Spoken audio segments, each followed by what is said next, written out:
Hello, welcome to my channel. Welcome back if you have been here before. If not, my name's Jared, and this is Keen Reads, named after my dog. This is actually take 2 of this video. I tried to film it with my dogs in here, but they were just being too much. So I had to lock them out for a little bit. But welcome back to my channel. It's been a while since I've posted, a little over a month, I believe. Been doing a lot of reading in that time, and that's the predominant reason I haven't been making videos. There was a lot of days where I was like, I should make a video. I should make this video or that video. But I was really enjoying reading at the time, and I thought, I'd rather spend this time reading. And that's what I did. And I knew that at some point I would get the bug to make another video. There wasn't any specific ideas or videos that were really popping out into my head until I read this book. And I thought, hey, I'm going to do a kind of more of a formal book review than I have done before. My dogs are clawing to get into the room. But this is going to be more of a formal book review than I've done in the past. Bear with me. I've never done this before. But when I thought back to my purposes of making this channel was to think deeper about the books that I've read. And I think preparing for this video has kind of helped me to do that. So the impetus for this video is the play Julius Caesar by William Shakespeare. This is my second time reading it. I read it originally a couple years ago in a different edition. It was actually an old edition from 1903. I'm not sure who the editor was of it, but it was one that I got from my grandmother. So on my odyssey of reading through all of Shakespeare, which I started in July, I think this is the 17th play that I've read. And it's one of the few that I'm rereading. Because again, like I said, I read it in the past.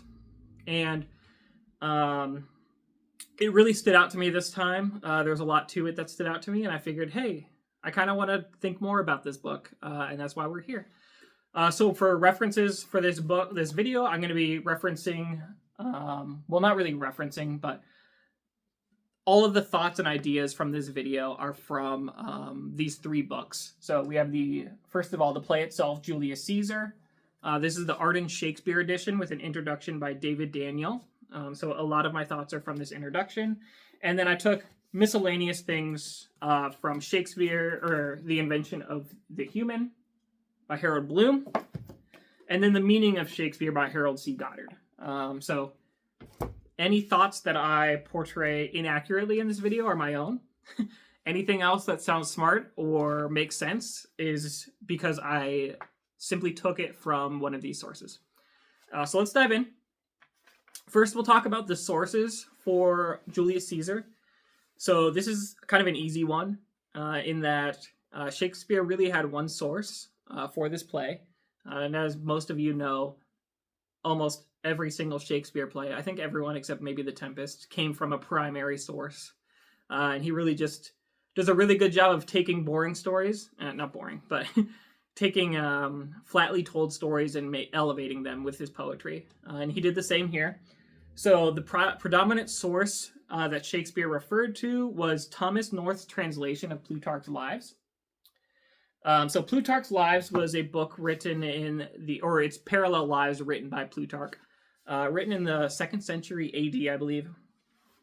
And in it, Plutarch takes a number of Roman rulers or prominent Romans in history, and gives a biography of them, and he matches them up with some prominent Greeks. And then sometimes he writes an essay about the comparison between the two. So the predominant sources for the play Julius Caesar were obviously the life of Caesar, Julius Caesar, the life of Brutus, who's a major character in the play, probably the main character of Julius Caesar, the play. The life of Antony. I think those are the big 3. I don't think there was a life of Cassius, who's one of the other major players in Julius Caesar. So really he's kind of pooling his events and his histories from this translation of Plutarch's Lives. Thomas North translated this from actually the French. So originally translated into French, and then translated by Thomas North in 1579 to English. So this would have been the actual translation that Shakespeare was using. So that's pretty cool. Haven't read any of it. Obviously, I plan to at some point since I spent a good bit of money on this edition. The reason I got this edition is because it's one of the few editions I could find that actually has the lives in parallel as Plutarch wrote them. Some background now on the play itself. So Shakespeare wrote this play in 1599. It's believed, somewhere around there. For those of you that don't know, Shakespeare started writing plays, I believe, around like 1588 to 1592, around there, and then kept writing them until about 1615, something along those lines. He passed away in 1616, so nothing after that.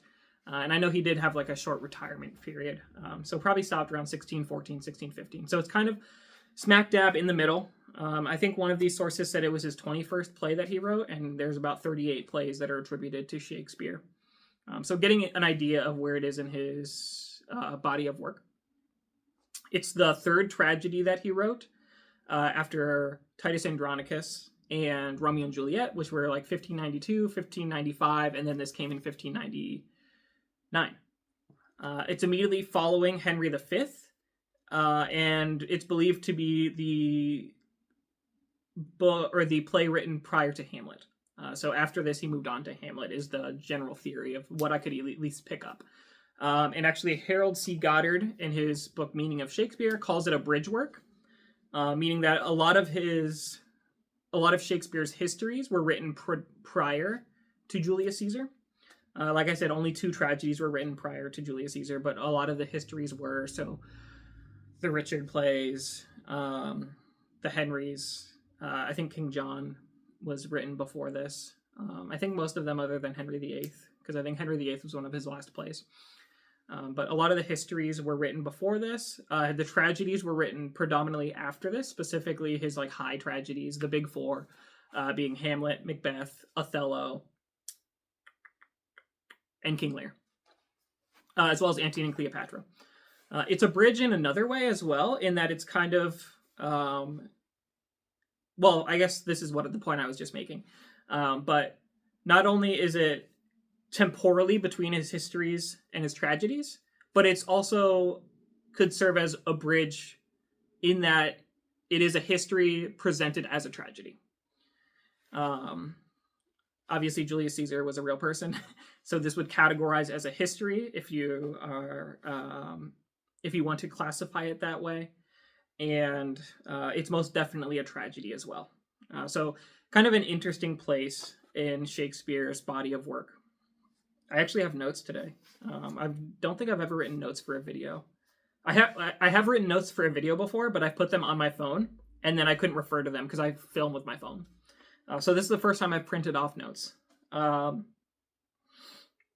As far as the texts that we have, so it's always interesting to think about what texts we have for Shakespeare's plays. The plays were predominantly owned by the Playhouse, and were not commonly printed outside of the Playhouse because they were their property. Some of the plays that we have were presented in quartos, which quarto refers to how many times the page was folded in making the booklet. I believe a quarto was twice, so that it's in four pieces. But we have quartos of a lot of the plays. So like Hamlet has several quartos. There's, the 1601, 1603 quartos, and then the 1623 quarto.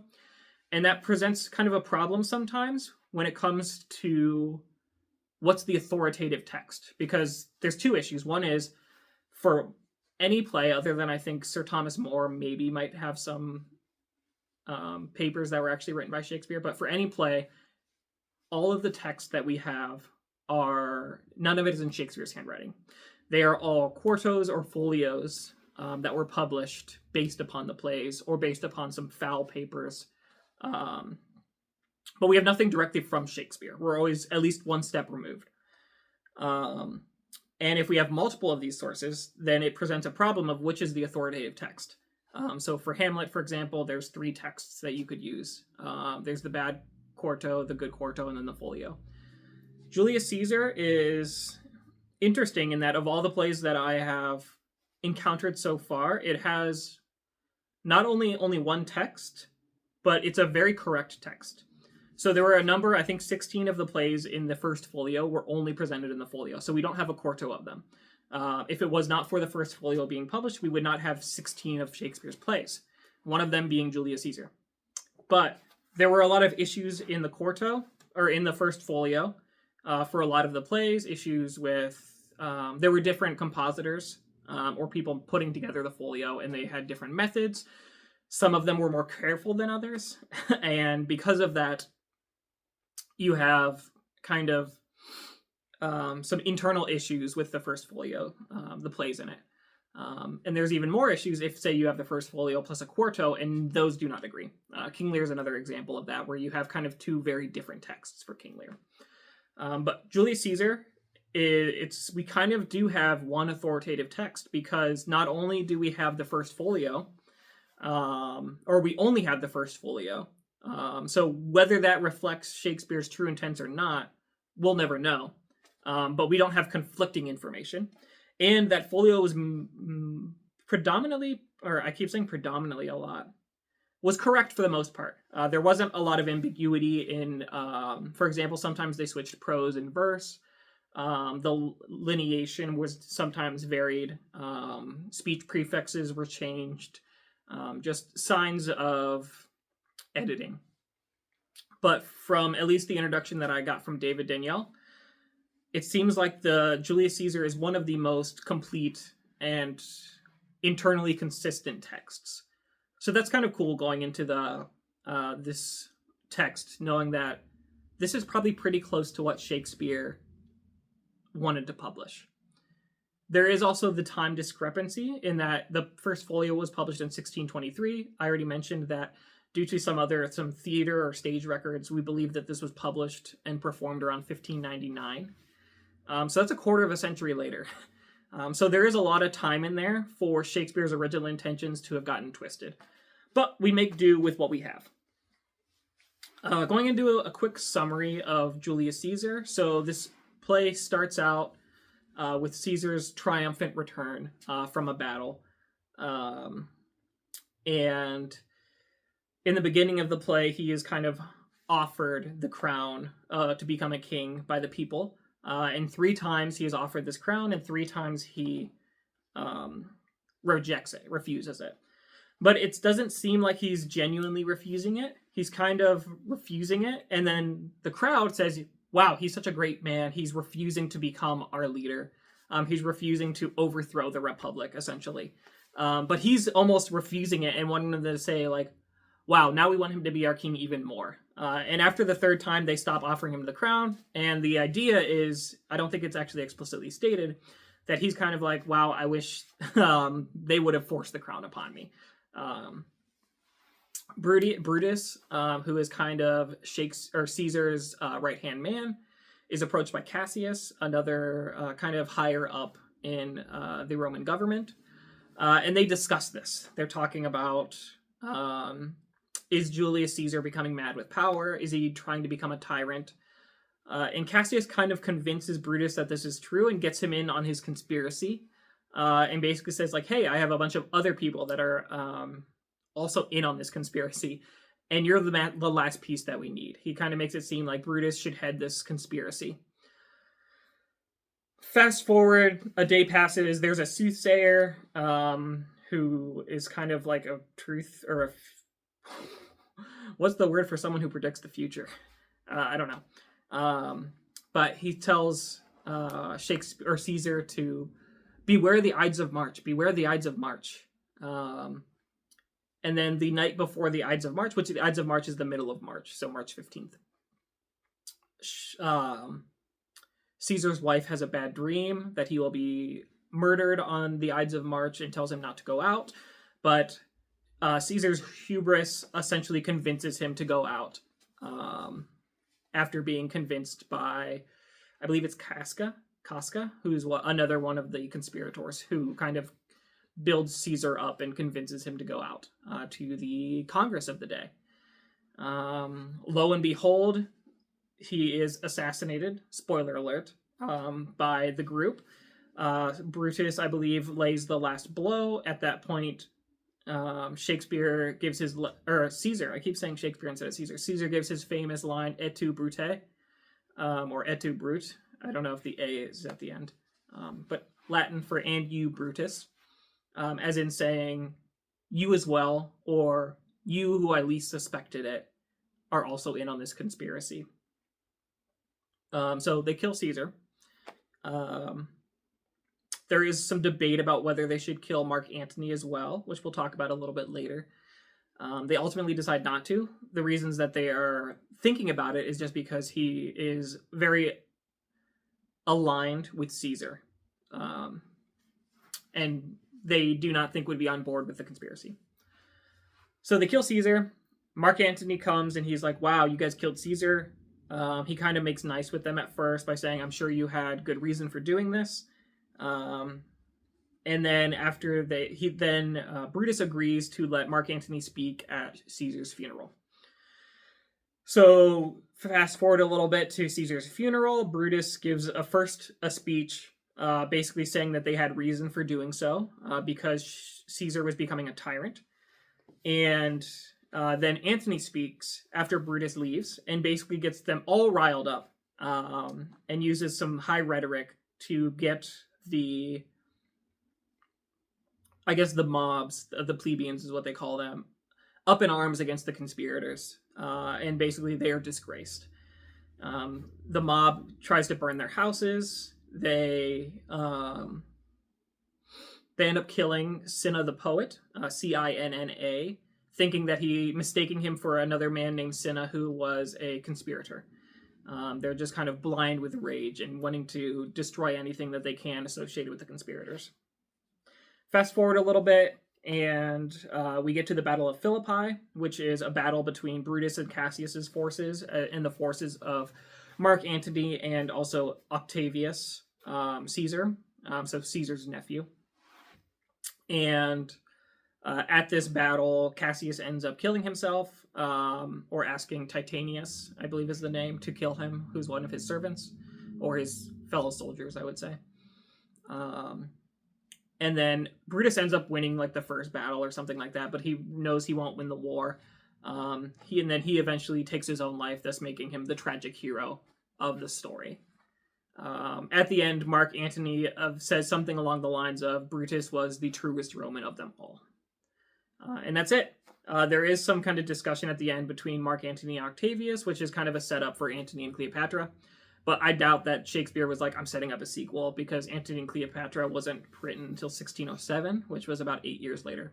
So, just historically, I think he was just expressing what was happening historically, which just happened to be a perfect segue into the sequel of Antony and Cleopatra, which was the first Shakespeare play I read during this go-around. So now we're going to just quickly talk about, this video is getting rambly and a little bit long, longer than I thought it would be. So we're going to first talk about some of the things that I find interesting about the play. First one being the ambiguity of the play. So there is a lot of ambiguity about who's right and who's wrong, who's good and who's bad. So is Caesar a just ruler or is he a tyrant? Harold Bloom talks about this a little bit and basically is saying, does Caesar want the power to become a tyrant, or does he want it because he truly thinks it's best for the Roman people? Obviously, Brutus and Cassius eventually say that he is going to become a tyrant, which is why they make they perform the actions that they do, namely killing him. But then there's the idea of whether Brutus himself is good or bad. Is he an assassin, killing off a political leader? Technically, yes. Is he a patriot? I lean more towards the patriot side of things, because it's clear that he is purely an ideological person who truly wants what's best for Rome. He's almost a representation of Rome itself.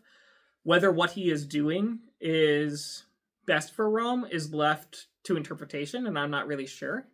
But I do believe that he acted in a way that he truly thought he was doing what was best for Rome.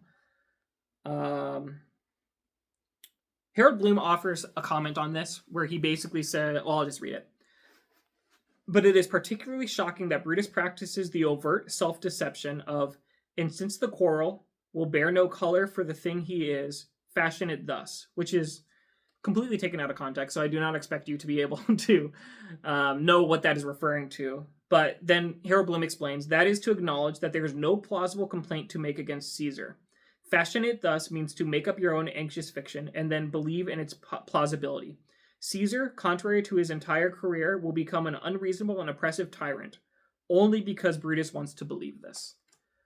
So I think Harold Bloom has less faith in Brutus than I do. I don't want to put words in his mouth, but I know some people, especially he talks about, Harold C. Goddard talks a little bit about how some people adore Brutus, see him as a man of the people, a man who just wants to do what's best for Rome as an idea, very idealistic. And that's kind of what I see him as.